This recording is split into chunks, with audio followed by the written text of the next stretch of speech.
Welcome back to News Radio 590 KLBJ AM and FM 99.7 everywhere at newsradioklbj.com. Let's give them some business. Chevrolet is hoping the newest model of their iconic Corvette line is good enough to race with its global competition. It's Fox Wheels. The Corvette continues on in this upcoming model year with the ZR1 built to compete with some of the fastest foreign supercars as the first turbocharged Corvette, estimated with a top speed of 215 miles per hour with over 1,000 horsepower and 828 pounds of torque.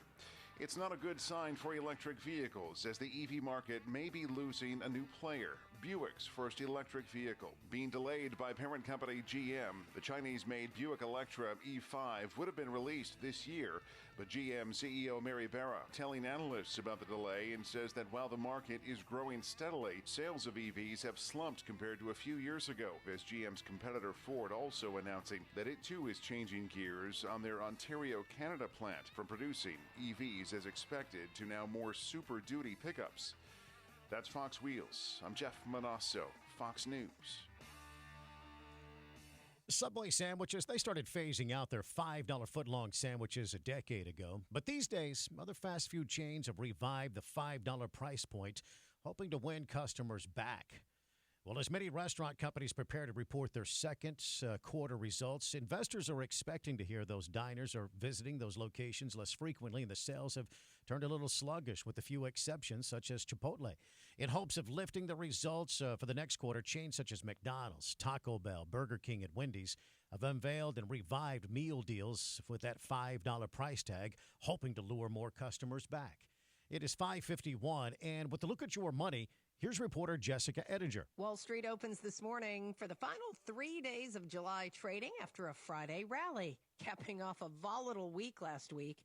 But stocks ripped on Friday on June inflation at 2.5%. That came in as expected. Inflation in general is still receding. By the way, we've been able to forecast the inflation readings really well. Economists have in the last several months. That shows you that it's on a bit more predictable track, less capacity to scare the market. So it just didn't disturb the general view of, hey, we got a shot at the soft landing and the Fed's going to probably cut in September. CNBC's Mike Santoli. The Dow soaring 600 points last Friday. It was the only index in the green for the week, though. U.S. crude oil, it's been falling for 3 straight weeks now. AAA says the national average for a gallon of regular hovering around $3.50. It's been holding there for about the last month. Down 18 cents a gallon from this same time last summer. Warner Brothers Discovery suing the NBA, trying to secure the media rights that were given to Amazon. And with sports betting now legal in more than 40 U.S. states, the gambling apps bracing for record Olympic wagers. When the Olympics happened in Tokyo in 2021, 40% of Americans could then wager on sports in their home states legally. Now, 67% can't. 16 states more have launched legal sports betting. 3 states have added online betting, including the biggest, New York. And what will make a difference for the sportsbook here? Viewership. It's expected to be closely linked with wagering activity. So Peacock streaming the competitions will help.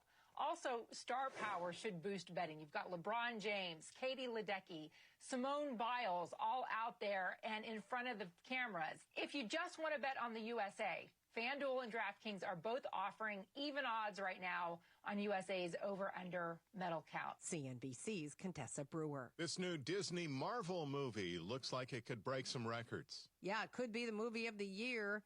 Deadpool and Wolverine is the latest in a string of hits that are getting people back into the theaters this summer. We had a historic low grossing Memorial weekend, but then everything turned around in June and July. From Bad Boys Ride or Die in early June, Inside Out 2, an absolute juggernaut, now the highest grossing animated film of all time. Quiet Place Day 1, Despicable Me 4, and Twisters most recently, and now Deadpool and Wolverine.